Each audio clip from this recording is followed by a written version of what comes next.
أنتم بنيتم أنتم زرعتم في همتين حب الأنام في همتين حب الأنام يا دعاة رب السماء يا من صنعتم في الأرض نورا يا قلوبا فيها الوفاء. الحمد لله وحده نصر عبده وعز جنده وهزم الأحزاب وحده. أشهد أن لا إله إلا الله وحده لا شريك له وأشهد أن محمدا عبده ورسوله أرسل الله بحق بشيرا ونذيرا وداعيا إلى الله بإذنه سراجا منيرا. أما بعد، فقد قال الله تعالى في القرآن الكريم والفرقان الحميد بعد أعوذ بالله من الشيطان الرجيم بسم الله الرحمن الرحيم اهدنا الصراط المستقيم صراط الذين أنعمت عليهم غير المغضوب عليهم ولا الضالين آمين. صدق الله العظيم. உலகை படைத்து பரிபாலிக்குகிற எல்லாம் வல்ல அல்லாஹ் ஒருவனுக்கே புகழ் அனைத்தும் உரித்தாகுக. ஒப்பற்ற நாயகம் முக்காலம் போற்றும் முஹம்மது ரசூலுல்லாஹ் ஸல்லல்லாஹு அலைஹி வஸல்லம் அன்னவர்கள் மீதும் அவர்களை அப்படியே பின்பற்றிய சத்திய சஹாபாக்கள், தாபிஈன்கள், தபஅத் தாபிஈன்கள், சுஹதாக்கள், நல்லோர்கள், குறிப்பாக இங்கு வந்திருக்கிற இவன் வர இருக்கிற நம் அனைவர்களின் மீதும் அல்லாஹ்வினுடைய அன்பும் அருளும் என்றும் நின்று நிலவட்டுமாக. ஆமீன். ஆரம்பமாக மனமார்ந்த சலாத்தினை கொண்டு துவங்குகிறேன். அஸ்ஸலாமு அலைக்கும் வரஹ்மத்துல்லாஹி வபரகாத்துஹு. அன்புக்கினிய இஸ்லாமிய சொந்தங்களே, அல்லாஹ்வினுடைய அருள் பார்வை எல்லா மனிதர்களின் மீதும் அதிகமாக பட்டுக்கொண்டும் வீசிக்கொண்டும் இருக்கிறது. அந்த வரிசையில் நாம் வீற்றிருக்கிற வெயில் காலம் உஷ்ணமாகவும் சூடாகவும் இன்னும் பல கசப்பான நிகழ்வுகளோடும் அதே போன்று சுவைமிகு நிகழ்வுகளோடும் கடந்து வருகிறது. அன்புக்கினியவர்களே, நான் ஆரம்பத்தில் தொடர்ந்ததை போல் அல்லாஹ் இந்த சமூகத்தின் மீது ஏராளமான அருட்கொடைகள், அதை என்ன நினைத்தால் வாழ்கிற வாழ்க்கை வாழ்வாதாரம் பத்தாது. அப்படி எத்தனையோ விதமான அருட்கொடைகளை அல்லாஹ் எல்லா புறங்களிலும் நிரப்பமாக இந்த சமூகத்திற்கு கொடுத்திருக்கிறார். சில அருட்கொடைகள் அவைகள் யோசிக்க கூட முடியாது. அதிகமான அருட்கொடைகள் என்சிலு மினஸ் ஸமா, வானத்திலிருந்து சில அருட்கொடை, தஹ்ருஜு மினல் அர்த், பூமி வெளிப்படுத்துகிற சில அருட்கொடை என்றெல்லாம் பல்வேறு அருட்கொடைகளை அல்லாஹ் இந்த சமூகத்தின் மீது அருட்பார்வை பொழிந்திருக்கிறான். அந்த அருட்கொடைகளில் எல்லாம் மிக முக்கியமான மனித சமூகத்தோடு குறிப்பாய் பின்னி பிணைந்திருக்கிற ஆற்றல் மிக்கும் அருட்கொடைதான் அன்புக்கினியவர்களே தண்ணீர். இந்த வெயில் காலத்தில் இந்த தண்ணீர் தான் ரொம்ப பெரும் தட்டுப்பாடு. தற்போதைய கால சூழ்நிலையின்படி அண்டை மாநிலங்களை தொட்ட இந்த தண்ணீர் பிரச்சனை தமிழகத்தை நோக்கியும் நகர்ந்து வருகிறது என்பது செய்தி. அன்புக்கினியவர்களே, தண்ணீர் என்பது இந்த உலகத்திற்கான அத்தியாவசியம். வள்ளுவன் சொன்ன குறளை போல் நீரின்றி அமையாத உலகம், தண்ணீரின்றி உலகம் இல்லை, உலகம் இல்லாவிட்டால் உலகத்தில் வசிக்கிற மனிதன் இல்லை. எனவே தண்ணீர் என்பது அசல். அன்புக்குரித்தானவர்களே, அல்லாஹ் இந்த மனித சமூகத்தை தண்ணீரோடு எங்கிருந்து இணைக்கிறான் தெரியுமா? எங்கிருந்து, எவ்வளவு நமக்கும் தண்ணீருக்குமான தொடர்பு தெரியுமா? அன்பானவர்களே, அல்லாஹ் மனித சமூகத்தை தன் கரத்தால் படைப்பதற்கு அத்தியாவசிய அடிப்படை பொருளாக மனித படைப்பின் சாரமாக அல்லாஹ் தேர்ந்தெடுத்தது களிமண். அந்த களிமண்ணின் கலவை 2, மண்ணும் நீரும் கலக்கப்பட்டதுதான் களிமண். அதன் தாற்பயத்தில் உருவாக்கப்பட்டவன் மனிதன். அன்புக்கினியவர்களே, இந்த 2 கலவையால் உருவாக்கப்பட்டவனால் நிலம் இல்லாமல் நீர் இல்லாமல் வாழ முடியாது. தண்ணீரும் அவசியம், பூமியும் அவசியம். ஏனென்றால் அவன் படைப்பின் மூலதன பொருட்கள் 2. அவன் நிலத்தால் வாழ வேண்டும், நிலம் இல்லாட்டி வாழ முடியாது. தண்ணீரோடு இருக்க வேண்டும், தண்ணீர் இல்லாட்டி வாழ முடியாது என்கிற 2 கோட்பாட்டின்பால் மனிதன் கலவையாக இணைக்கப்பட்ட களிமண்ணில் இருந்து படைக்கப்பட்டதால் மனிதனுக்கும் தண்ணீருக்குமான தொடர்பு நாம் உருவாகுவதற்கு முன்னால் இருந்து ஏற்படுத்தப்பட்ட தொடர்பு, 2க்குமான தொடர்பு. அன்புக்குரியவர்களே, அதே போன்று உலகம், இந்த உலகத்தினுடைய இயக்கம் அல்லாஹ் குர்ஆனிலே சொல்வார், உங்களுக்கான ரிஸ்க் வாழ்வாதாரம் எது தெரியுமா? வஃபிஸ்ஸமா, அது வானத்தில் இருக்கிறது, மழை நீர் என்று சொல்லுவார், மழை நீர் என்று சொல்லுவார். அன்புக்குரியவர்களே, எல்லாத்துடைய தொடர்ச்சி அவன் பிறப்பிற்கு முன்னாலும் உலகத்தில் வசிக்கிற போதும் உலகத்தை கடந்தும் அல்லாஹ் தண்ணீரை மனிதனோடு தொடர்பு படுத்தி கொண்டே வருவான். எவ்வளவு அத்தியாவசியம் பாருங்கள் நீர் என்பது. அன்புக்குரியவர்கள், நாளை மறுமையில் கியாமத்துல எல்லா மக்களும் பீதியில் கஷ்டத்தில் இருக்கிற போது முஃமின்களுக்கு மட்டும், குறிப்பா இந்த சமூகத்திற்கு மட்டும் அல்லாஹ் மறுமையில் தருகிற முதல் வெகுமதி என்ன தெரியுமா? தண்ணீர். முதல் வெகுமதி ஹவுலே கௌசர். அந்த ஹவுலே கௌசரில் பெருமானார் ஸல்லல்லாஹு அலைஹி வஸல்லமுடைய கரத்தால் நீர் அருந்துகிற வாய்ப்பு. மறுமையில் அல்லாஹ் தருகிற முதல் வெகுமதி தண்ணீர், முதல் வெகுமதி. அல்லாஹ் குர்ஆன்ல சொல்வார், இன்னா அதைனாக்கல் கௌசர். அந்த சூராவில் விவரிப்பார், அந்த கௌசர் தடாகம் தண்ணீரால் நிரப்பப்பட்டது, அது நம்முடைய தண்ணீர் என்று அல்லாஹ் சொல்லுவார். மறுமையிலும் ஒரு மனிதனுக்கான முதல் தொடர்பை அல்லாஹ் தண்ணீரில் வைத்திருக்கிறார்.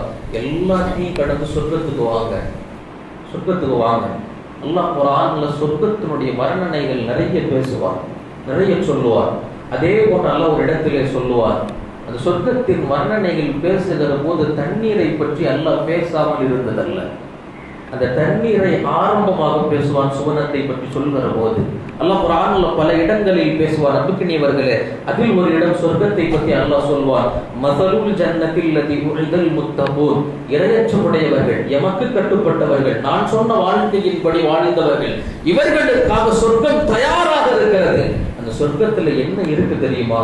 ஃபர்ஸ்ட் அல்லாஹ் சொல்லுவான், என்ன சொல்லுவான் தெரியுமா? ஃபீஹா அன்ஹாரும் மின் மாஇன். அதுல தண்ணீர்கள் நிறைந்த ஆறுகள் இருக்கிறது. அந்த தண்ணீர் எப்படிப்பட்ட தண்ணீர் தெரியுமா?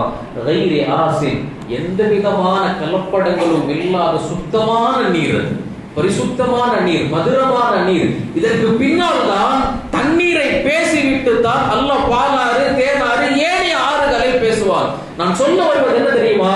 மனிதனுடைய படைப்பின் சாரத்தில் இருந்து அவனுடைய இறுதி கட்டமான சொர்க்கம் வரைக்கும் எல்லாவற்றிலும் அல்லாஹ் மனிதனை தண்ணீரோடு இணைத்து வைப்பதற்கான காரணம், இந்த மனித சமூகத்திற்கு தண்ணீர் அவசியத்தை கடந்த அத்தியாவசியம்.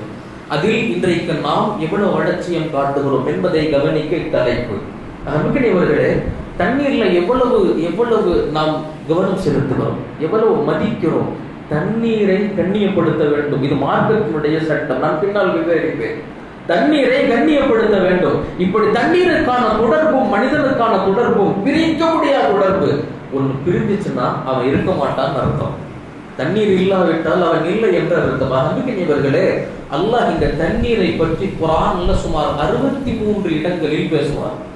உலமாக்கள் சொல்லுவார்கள், குர்ஆன்ல அல்லாஹ் தண்ணீரை பற்றி 63 இடங்களில் பேசுவார். இந்த 63ல ஒரு ரகசியம் ஒளிஞ்சிருக்குது. என்ன ரகசியம் தெரியுமா? பெருமானார் ஸல்லல்லாஹு அலைஹி வஸல்லமுடைய வாழ்க்கை உலகத்தில் 63 ஆண்டு. ரசூலுடைய வாழ்க்கையோடு அல்லாஹ் தண்ணீரை இங்கு குர்ஆனில் இணைப்பான். உலமாக்கள் ரொம்ப அழகாக விவரிச்சிருப்பாங்க. ஏன் தெரியுமா? பெருமானாருடைய வாழ்க்கை 63, குர்ஆனில் தண்ணீரை பற்றி பேசப்பட்ட இடங்கள் 63. இதற்கு சால பொருத்தமான பல்வேறு காரணங்கள். அதில் குறிப்பாய் 3 காரணங்கள் என்ன தெரியுமா? அன்புக்குரியவர்களே, அதில் முதலாவது காரணம், பெருமானார் ஸல்லல்லாஹு அலைஹி வஸல்லம் உலகில் வாழ்வியலுக்கான ரஹ்மத், உலக வாழ்க்கைக்கான ரஹ்மத் பெருமானார் ஸல்லல்லாஹு அலைஹி வஸல்லம். உலகத்தினுடைய வாழ்வியலுக்கான ரஹ்மத் ரசூலுல்லாஹ். உலகத்தினுடைய வாழ்வாதாரத்திற்கான ரஹ்மத் தண்ணீர். வாழ்வியலுக்கான ரஹ்மத் ரசூலுல்லாஹ், வாழ்வாதாரத்திற்கான ரஹ்மத் தண்ணீர். இது ரெண்டும் இல்லாவிட்டால் உலகத்தினுடைய இயக்கம் இல்லை. இரண்டாவது காரணம் என்ன தெரியுமா? அல்லாஹ் குர்ஆன்ல இந்த தண்ணீரை பற்றி ஒரு இடத்துல பேசுவார், வஜஅல்னா மினல் மாஇ குல்ல ஷைஇன் ஹய்ய். இந்த தண்ணீரில் தான் உங்களுடைய வாழ்க்கையை, உலகத்தினுடைய பிரபஞ்சத்தினுடைய எல்லா படைப்புகளின் வாழ்க்கையும் உயிர் துடிப்பும் நீர் தான் என்று சொல்லுவார். அன்புக்குரியவர்களே, அல்லாஹ் முஃபஸ்ஸிரீன்கள் இணைப்பார்கள். ஏன் தெரியுமா? ரசூலுல்லாஹோடு அல்லாஹ் 63 இணைக்கிறான். எப்படி உலகத்தில் நீரின்றி வாழ்வது உடலுக்கு சிரமமோ, ரசூல் இன்றி வாழ்வது ரூஹுக்கு சிரமம். அந்த தொடர்பு உடலோடு, இந்த தொடர்பு ரூஹோடு. இது இரண்டாவது காரணம்.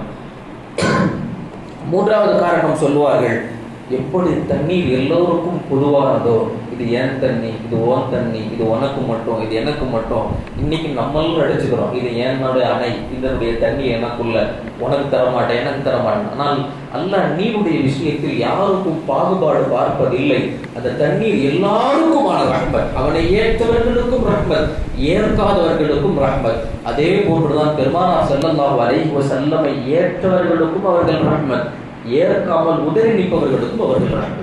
இன்றைக்கு பல கிதாபுகள், ஆய்வு கட்டுரைகள் ரசூலுல்லாஹ்வுடைய ரஹ்மத் நம்மை அன்றி மாற்றார்களுக்கு என்ன என்றெல்லாம் நிறைய கிதாபுகள் எழுதப்பட்டிருக்கிறது. நான் சொல்ல வருவது, பெருமானாருடைய ரஹ்மத்தோடு மலையுடைய ரஹ்மத் ஒப்பிடப்பட்டிருக்கிறது. ரெண்டும் உலகத்திற்கு அத்தியாவசியமான ரஹ்மத். ஒருபுறம் பெருமானார், இன்னொரு புறம் மழை.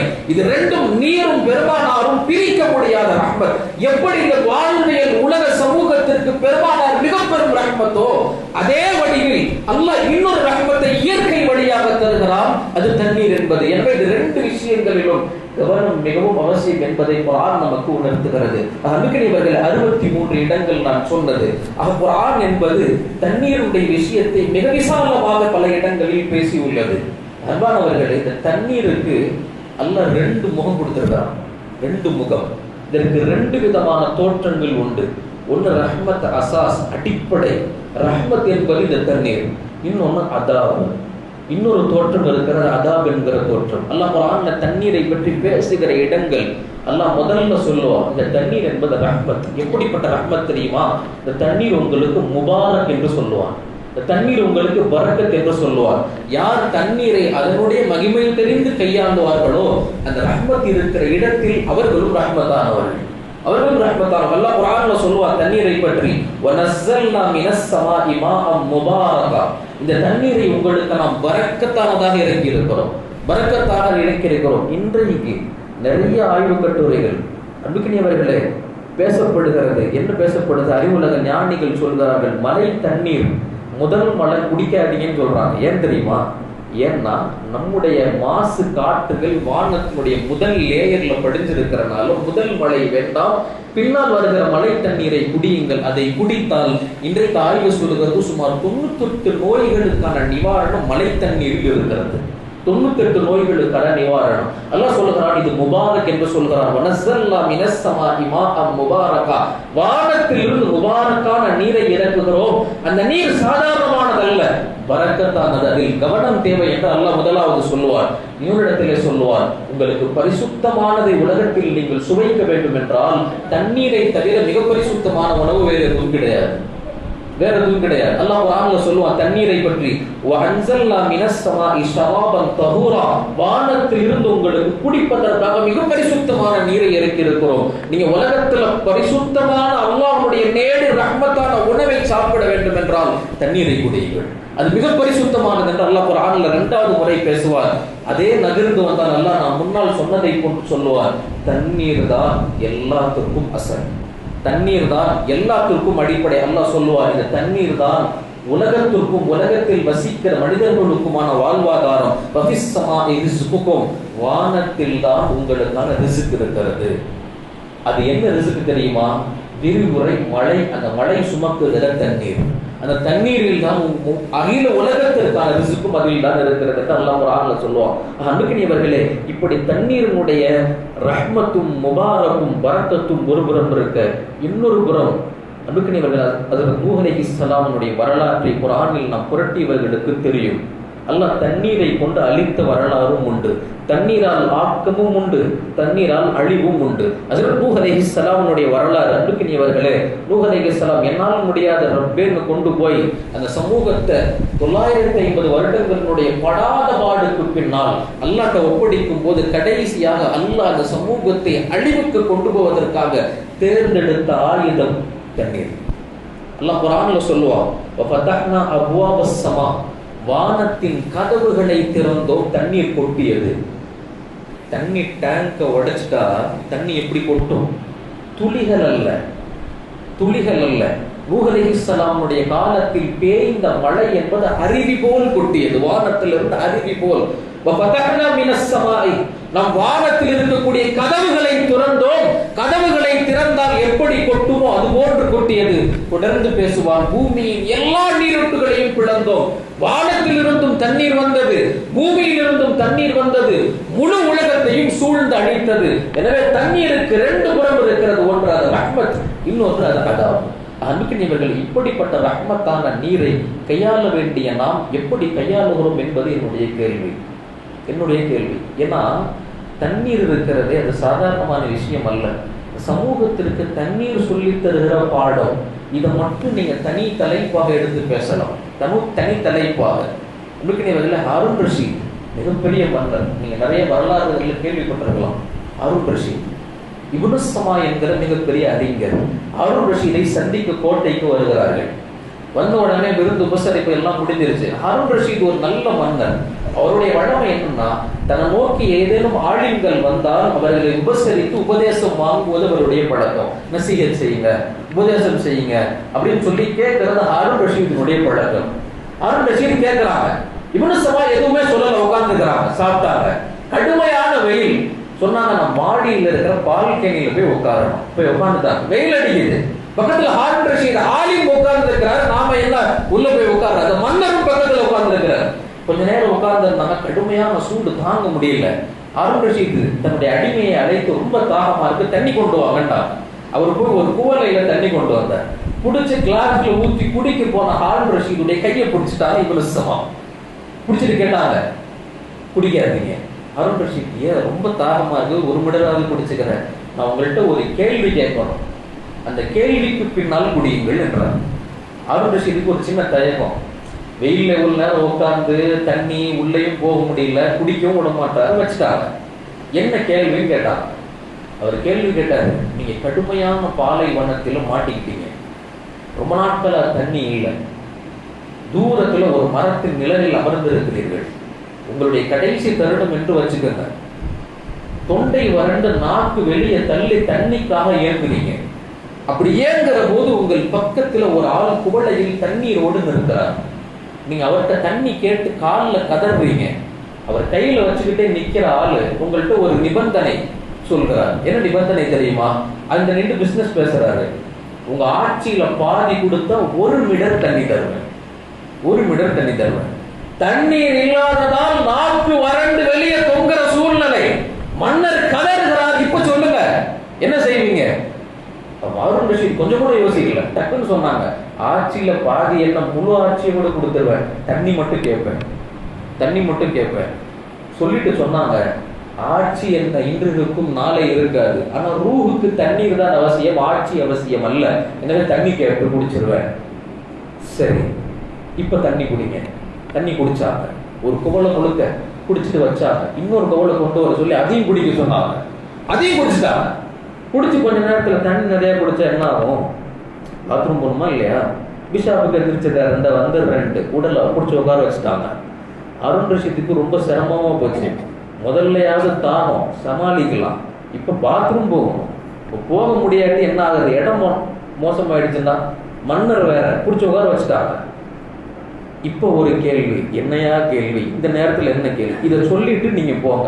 அவர் தங்கடத்தையும் சொல்லுகிறார், நான் போறது இந்த மாதிரி இடத்துக்கு போறேன், போயிட்டு வந்து சொல்றேன், கேள்விக்கு பதில் சொல்லிட்டு போங்க. தொடர்ந்தாரு.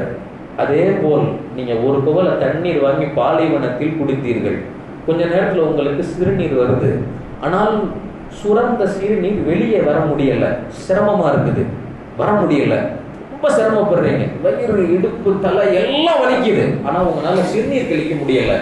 அந்த பக்கத்துல தண்ணீர் கூடை கொடுத்த அதே ஆள் சொல்கிறார், எனக்கு சிகிச்சை பார்க்க தெரியும், எனக்கு நிவாரணம் செய்ய தெரியும், நான் இதுவை செஞ்சா உங்களுக்கு என்ன பிரச்சனையோ அது போயிடும்.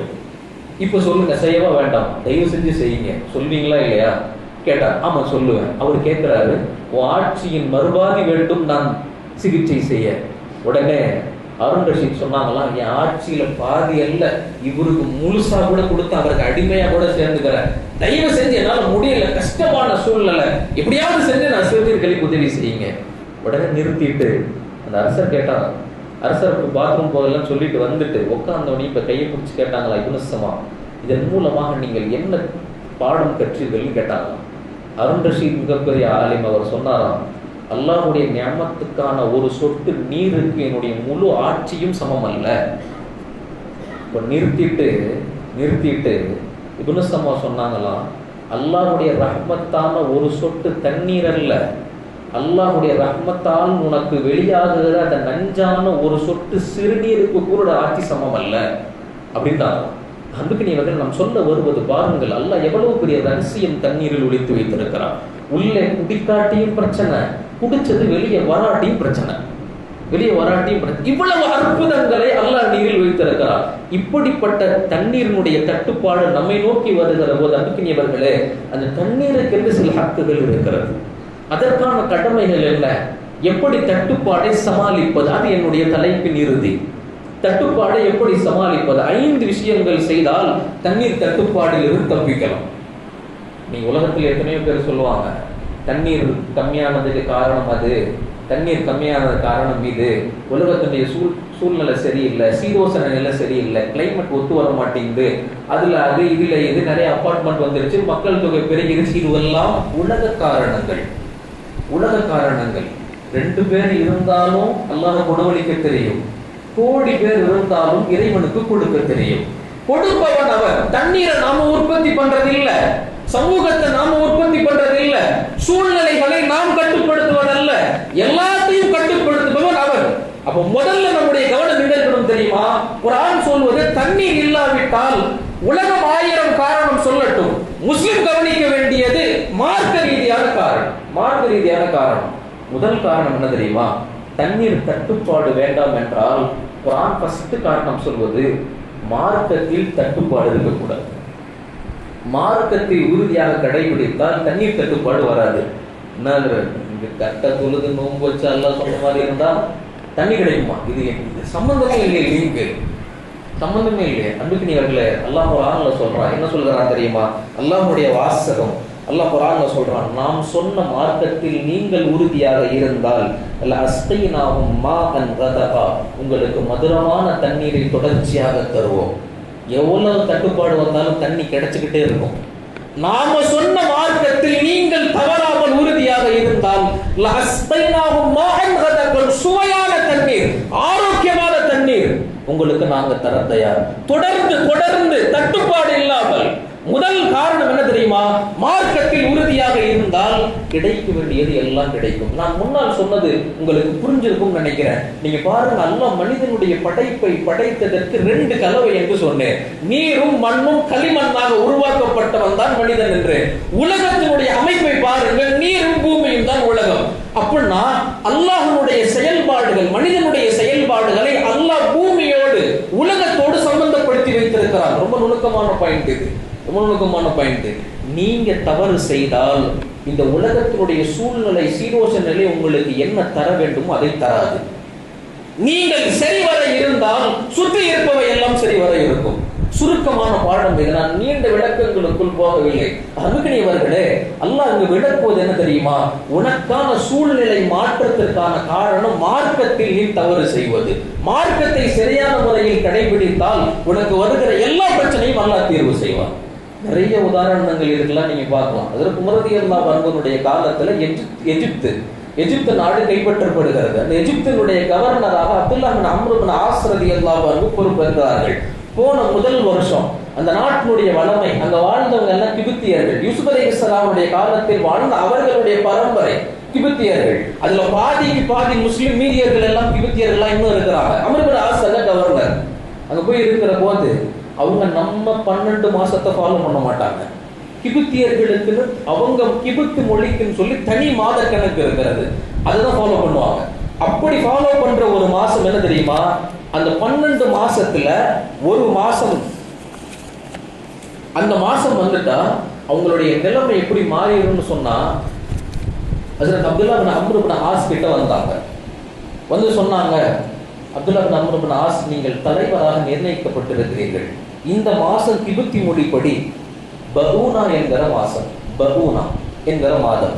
இந்த மாதத்தில் எங்களுடைய மூதாதையர்களின் தொன்று தொட்ட வழமை என்னன்னா, எங்கள் ஊரில் இருக்கிற அழகான ஒரு பொண்ணை பார்த்து அதை நாங்கள் தேர்ந்தெடுத்து அலங்காரம் செய்து அவர்கள் பெற்றோர்களுக்கு எங்களால் எவ்வளவு பொருளாதாரம் கொடுக்க முடியுமோ எல்லாத்தையும் கொடுத்து அவங்கள்ட்ட பேசி சமாளித்து அந்த அழகிய பெண்ணை ஒரு நாள் இரவு முடிவு செய்து வந்து நைல் நதியில் நடுவில் போட்டு கொன்றுவோம், நதிக்கு அர்ப்பணித்துருவோம். இது தொன்று தொட்டு வருகிற வளமை.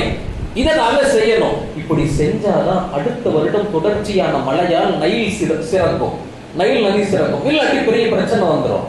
அப்துல்லாஹ் பின் அம்ர் பின் ஆஸ் சொன்னாங்க, இதுக்கு மார்க்கத்தில் இடம் அல்ல, வேற என்ன வேணாலும் கேளுங்க, ஒரு உயிரை கொல்வதற்கெல்லாம் அனுமதி அல்ல, முடியாதுன்ட்டா. அடுத்த வருடம் இங்க கவனிக்க வேண்டிய விஷயம் என்ன தெரியுமா? அல்லாஹ் சோதிப்பார். நாம் மார்க்கத்தை கையாண்டால் எவ்வளவு கையாளுகிறோம் என்பதில் அல்லாஹ் சோதிப்பார். நம்மள நிறைய பிரச்சனைனா ரெண்டு ஸ்டேஜ் தான். முதல்ல நல்லதை சொல்லணும். அப்படி சொல்லும் போது அந்த நல்லதால் கண்ணுக்கு நேரா நல்ல விஷயங்கள் ஏற்படும். சமயங்களில் அல்லாஹ் சோதிப்பான், தவறான முடிவுகளும் வரலாம். ஏன் தெரியுமா அல்லாஹ் சோதிப்பான்? நான் சொன்ன மார்க்கத்துல நீ எவ்வளவு உறுதியா இருக்குங்கிறத பாக்குறதுக்கு. அல்லாஹ் எனக்கு ரிசல்ட் தப்பா வந்தாலும் சரி, இல்ல ரிசல்ட் நான் பாஸ் ஆயிட்டாலும் சரி, நீ சொன்னதை செய்தேனா செய்யலையாங்கிறதா இங்க பேச்சே தவிர இந்த உலகத்தில் எனக்கு என்ன கிடைத்தது நீ சொன்னதால் என்பது பேச்சல்ல. இதை அல்லாஹ் கவனிப்பான். அப்துல்லாஹ் பின் அம்ர் பின் ஆஸுக்கும் அதே போன்ற ஒரு சோதனை. சொன்னாங்க இது மார்க்கத்தில் இடம் இல்லைன்ட்டாங்க. அடுத்த வருஷம் மழையும் இல்லை, சரியான பஞ்சம். எந்த அளவுக்குன்னா முதல் முறையாக நைல் நதி சுத்தமா தண்ணி இல்லாம வத்தி போயிடுச்சு. எல்லாரும் பேசுறாங்க. அப்துல்லாஹ் பின் அம்ர் பின் ஆஸ் ஏளனமாக பேசுகிறார்கள், மார்க்கத்தை ஒரு மாதிரி பேசுறாங்க, கொண்டு வந்து ஊர்ல இருக்கிற பசுமை எல்லாம் கெடுத்துட்டாருன்ட்டு. உடனே கடிதம் எழுதினாங்க முரதியல்லாஹு அன்ஹு. வந்த கடிதத்தை பார்த்துட்டு மறு கடிதம் எழுதி ஒரு சின்ன துண்டு தாளில் கையில வச்சு கொடுத்து அனுப்பிச்சிட்டாங்க. கடிதம் வந்துருச்சு. பிரிச்சு பார்க்க போனாங்க, பிரிக்க கூடாது, கொண்டு போய் நைல்ல போட சொல்லிட்டாங்க. ஊர் மக்கள் எல்லாம் 1-2 நுகருக்கு பின்னால் கொண்டு போய் நைல்ல போட்டாங்க. போட்ட மருகனம் ரிவாயத்தில் வருகிறது 14 அடி அளவுக்கான தண்ணீர் உடனே பீரிட்டு வந்து நைல் நதி ஓட ஆரம்பித்தது. அன்புக்குரியவர்களே, அன்று ஓடிய நதி இன்னைக்கு வரைக்கும் கியாமத் வரைக்கும் கண்டிப்பா வத்தாது. கியாமத்தினுடைய ஒரு அடையாளம் என்ன தெரியுமா? நைல் நதி வத்தும். அது கியாமத்தினுடைய ஒரு அடையாளம். கியாமத் வரைக்கும் வத்தாது. ஒண்ணுமே புரியல, எல்லா பிரச்சனையும் முடிஞ்சிருச்சு. அப்துல்லாஹ் பின் அம்ர் பின் ஆஸ் ஒரு கடிதம் எழுதி மீண்டும் அம்சாங்க. அதில் தும்மர்ட்டார். அந்த லெட்டர்ல என்ன எழுதி போட்டீங்க? போன ஆள் வந்து சொன்னாரு, அதுல ஒன்றும் பெருசா எழுதலையா. அதுல என்ன எழுதுனாங்கன்னா, அந்த லெட்டர்ல 4 வரி தான் எழுதுனாங்க. 4 வரி. முதல் வரி, ஃபஇன்னி அப்துல்லா, நான் அல்லாஹ்வுடைய அடிமை. ஃபஅன்தி அப்துஹு, நீயும் அல்லாஹ்வுடைய அடிமை தான். நான் அல்லாஹ்வுடைய அடிமை, நைலே நீயும் அல்லாஹ்வுடைய அடிமைதான். நீ உனக்காக உன் முயற்சியால் ஓடுகிறாய் என்றால் நீ ஓட வேண்டாம். அல்லாஹ்வுடைய நாட்டத்தால் அவன் ஆற்றலால் நீ ஓடுகிறாய் என்றால் அவன்கிட்ட நாங்க கேட்கிறோம், அவனுடைய ஆற்றலை கொண்டு இப்ப நீ ஓடணும். இதனுடைய கட்டளை எழுதி போட்ட துண்டு சீட்டு அன்புக்குரியவர்களே வரலாற்றை மாத்திருச்சு. நான் சொல்ல வருவது, மார்க்கத்தில் எவ்வளவு உறுதியோ உங்களால் மார்க்கத்தின் உறுதியை கொண்டு எப்படிப்பட்ட அசாதாரணமான சூழ்நிலைகளையும் சாதிக்க முடியும். இது தண்ணீர் தருகிற பாடம். முதலாவது மார்க்கத்தில் உறுதி. 2வது என்ன தெரியுமா? நன்றி செலுத்துவது. அதிகமான முறையில் அல்லாஹ்வுடைய ஞாபகத்துக்கு நன்றி செலுத்துறது. ஏனென்றால் அல்லாஹ் குர்ஆன்ல பல இடங்கள்ல தண்ணீரை ஞாபகத்திலே போட்டு காமிச்சிட்டான். இது ஞாபகம், இது அருட்கொடை.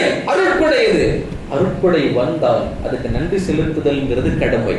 நீங்க நன்றி செலுத்தாவிட்டால் அவைகளை தேடினாலும் உங்களுக்கு கிடைக்காது. எல்லாம் குறைச்சிரும். இன்னைக்கு குறைச்சிட்டாங்கல்ல, தேடுறோம்ல, தண்ணி இல்லை, எத்தனையோ தொழுகைகள் தொழுகிறோம், பல இடங்கள்ல தண்ணிகளை குடத்துக்கிட்டு சுத்துறோம். ஏன்? அதுக்கு நீவர்களை கொடுத்தவைக்கு நன்றி செலுத்தாம. ஒரு முறை உமர் ரலியல்லாஹு காலத்துல காபாவில் தவாஃப் செஞ்சுட்டு இருக்கிற போது ஒரு ஆள் துவா செஞ்சுட்டு இருந்தார். என்ன துவா தெரியுமா? அல்லாஹ் ஜஅல்னி மினல் கரீம், அல்லாஹ் அந்த சொற்ப நபர்கள் இருந்து என்னையும் ஆக்கிடு. அந்த கொஞ்சம் பேர் இருப்பாங்கல்ல, அவங்கள இருந்து என்ன ஆக்கிடு. நிறைய துவா 7 தவாஃப்ல பாக்குறாங்க. அதே துவா சத்தம் கேட்டுக்கிட்டே இருக்கு. போய் அவரை கடைசியா பிடிச்சி கேட்டாங்க, என்ன சொற்பங்கள்ல இருந்து ஆக்கிட்டு துவா செய்யுது, என்ன துவா செய்யற? இல்ல, இந்த துவாவுக்கு 2 காரணம்.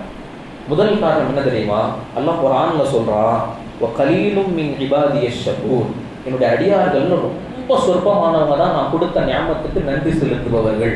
எனவே அல்லாஹ்ட்ட துவா செஞ்சேன், அல்லாஹ் அந்த கொஞ்சத்துல என்ன ஒருத்தனை ஆக்கிரு. இன்னொரு இடத்துல அல்லாஹ் குர்ஆன்ல சொல்லுவான், எங்கள்ல முஸ்லிம்கள நிறைய பேர் ஈமான் கொள்வது உண்டு, அமல்கள் செய்வதுண்டு, ஆனால் உண்மையாளர்களாக இருப்பதல்ல. ரெண்டு முஸ்லிம்கள் சேர்ந்து வியாபாரம் செய்வாங்க, ஒரு ஆள் காலப்போக்கில் இன்னொரு ஆளை ஏமாத்திடுவாரு. இது வழமை. அந்த குர்ஆனுடைய ஆயத்தை எடுத்து பாருங்க, அந்த ஆயத்தில் அப்படிதான் வரும். உண்மையாளர்களாக இருக்க மாட்டார்கள், மார்க்கத்தை ஏற்றிருப்பார்கள், ஆனால் வாழ்வியல் அது இருக்காது. யார் அப்படி கட்டுப்பட்டு மார்க்கத்தை ஏற்று அல்லாஹ் சொன்ன வழியின்படி உண்மையாக நிற்பார்களோ அவர்கள் உலகத்தில் ரொம்ப கொஞ்சம். அல்லாஹ் சொல்றான், இந்த 2வது இடத்துலயும் அல்லாஹ் என்ன நீ ஆக்கிருன்னு நான் துவா செஞ்சேன்.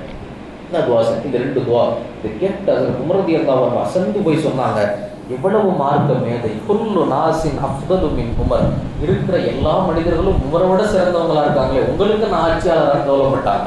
அன்புக்கினியவர்களே, நாம் சொல்ல வருவது நன்றி செலுத்துதல். அல்லாஹ் கொடுத்த ஞாபகத்துக்கு நன்றி செலுத்துதல். அதை செய்கிற போது அல்லாஹ் அதை பன்மடங்காக தருகிறார். 3வது பாவத்தில் இருந்து கலைந்திருத்தல். பாவத்தை கலைந்திருத்தல். சலாத்துல் இஸ்திஸ்கா, மழை தொழுகை, மழை வேண்டி தொழுகை. இந்த மழை வேண்டி தொழுகைக்கு என்ன பொருள் தெரியுமா? எத்தனையோ தூரம் மழை தொழுதுருக்கோம், அதற்கான என்ன பொருள் உங்களுக்கு தெரியுமா? மலை தொழுகையில போய் கேட்கிற துவாக்களை பார்த்துருக்கிறீங்களா? கிதாபுகள்ல அல்லாஹ் என் பாவத்தை மன்னிச்சுடு, நான் தப்பு செய்ய மாட்டேன், செஞ்சதுக்கெல்லாம் தண்டனை தான் இது, அந்த தப்பெல்லாம் மன்னிச்சதுக்கு அடையாளமா மழையை கொடு. இதுதான் மலை தொழுகையினுடைய பிரதான துவாக்களின் சாராம்சம். அன்புக்கினியவர்களே, நாம் சொல்ல வருவது மலை தொழுகை என்பது தௌபாவுக்கான தொழுகை, நாம் செஞ்ச பாவங்களுக்கான தொழுகை. அல்ல, நான் பாவத்திலிருந்து வெளியே வந்துடுறேன், ஒரு ரஹ்மத்தை நிறுத்திடாதங்கிறது தான் மழை தொழுகை. இப்படி ஒரு மழை தொழுகை மூசா அலைஹிஸ்ஸலாமுடைய காலத்தில் நடக்கும். எல்லாருக்கும் தெரியும், மூசா அலைஹிஸ்ஸலாம் 70,000 நபர்களோடு போய் உட்கார்ந்து துவா செஞ்சாங்க. அவங்களுடைய துவா அற்புதமான துவா. நான் அதனுடைய சில வாசகங்கள் மட்டும் உங்கள்கிட்ட சொல்றேன், ஏன்னா நாம துவாக்கள் அதை பயன்படுத்த லேசா இருக்குங்கிறதுக்காக வேண்டி. முதல்ல துவா செஞ்சாங்க ஹஜ்ரத் மூசா அலைஹிஸ்ஸலாம், அல்லாஹும்ம இன்னா நஸ்அலுக கைஸக், அல்லாஹ் உன்னுடைய மழை வேண்டும், உன்னுடைய ரஹ்மத் வேணும், இப்படியாவது கொடுத்து வன்சூர் பி ரஹ்மத்தி, உன்னுடைய ரஹ்மத்தை கொடுத்து எங்களுக்கு அதன் மூலமாக நீ உதவி செய், அதாபாக ஆகிறாத, அதன் மூலமாக எங்களுக்கு ரஹ்மத் செய், உதவி செய், உன் ரஹ்மத் எங்களுக்கு ரஹ்மத்தா வரணும், உதவி செய். அடுத்து வரி பேசினார்கள், வர்ஹம் பில் அத்ஃபாலி ருபா, யாரெல்லாம் பால் குடி குழந்தைகளின் பொருட்டால் கேட்கிறோம், தயவு செஞ்சு மழையை கொடுத்து யாரெல்லாம் எங்க பால் குடி குழந்தைகளின் பிஞ்சு குழந்தைகளின் பொருட்டால் கேட்கிறோம், மழையை கொடு. 2வது வசீல் அவல் பஹாயிம், அல்லாஹ் கால்நடைகள் மழை இல்லாம தண்ணீர் இல்லாம சாகுது, அதன் பொருட்டால் கேட்கிறோம், தண்ணீரை கொடு. 3வது கேட்டாங்க, என்ன கேட்டாங்க தெரியுமா? அல் மஷாயிஹு ருக்கா, அல் மஷாயிஹு ருக்கா, எல்லாம் வயது முதிர்ந்த நிலையிலும் நின்று தொழுது சஜிதா ருக்குவெல்லாம் செய்யறாங்கல்ல, அப்படிப்பட்ட முதியவர்களின் பொருட்டால் கேட்கிறோம், மழையை கொடு அப்படின்னு கேட்டாங்க. அன்புக்கினியவர்களை, நீங்க கவனிக்க வேண்டிய வாசகம் என்ன தெரியுமா? மார்க்கத்துல முடியாமல் சேர்லையோ கீழையோ உட்கார்ந்து தொழுவதற்கென்று சில சட்ட நுணுக்கங்கள் இருக்கிறது. அதை நீங்க தெரிஞ்சுக்கணும். இப்ப நான் சொல்றதுனால என் மேல கோபம் இல்லை, நாளைக்கு இவர் சொல்லித்தரல என் மேல கை காமிச்சிடக்கூடாது. மார்க்கத்தில் நடக்க முடியும், நிற்க முடியும், கீழே சமணம் விட்டு உட்கார முடியும்னா நின்று தொழுகணும், ருக்கும் செய்யணும். கஷ்டப்பட்டு குனிஞ்சா பிரச்சனைன்னு ரொம்ப கஷ்டமான சூழ்நிலையில் ருக்கு சுஜூதை தவிர்க்கலாம். அன்புக்கு இவரை கவனிக்க வேண்டிய வாசகம் பாருங்கள்.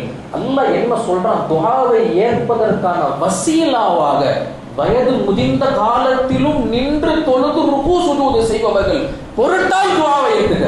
நம்ம எப்படி துவா செஞ்சிருப்போம் யோசிச்சு பாருங்க. அன்புக்கினியவர்களே, பெருமானாரின் பொருட்டால், மக்காவின் பொருட்டால், மதினாவின் பொருட்டால், ஷேக்மார்களின் பொருட்டால், குர்ஆனின் பொருட்டால், அந்த அந்தஸ்தில் அல்லாஹ் கொண்டு வருவது யார் தெரியுமா?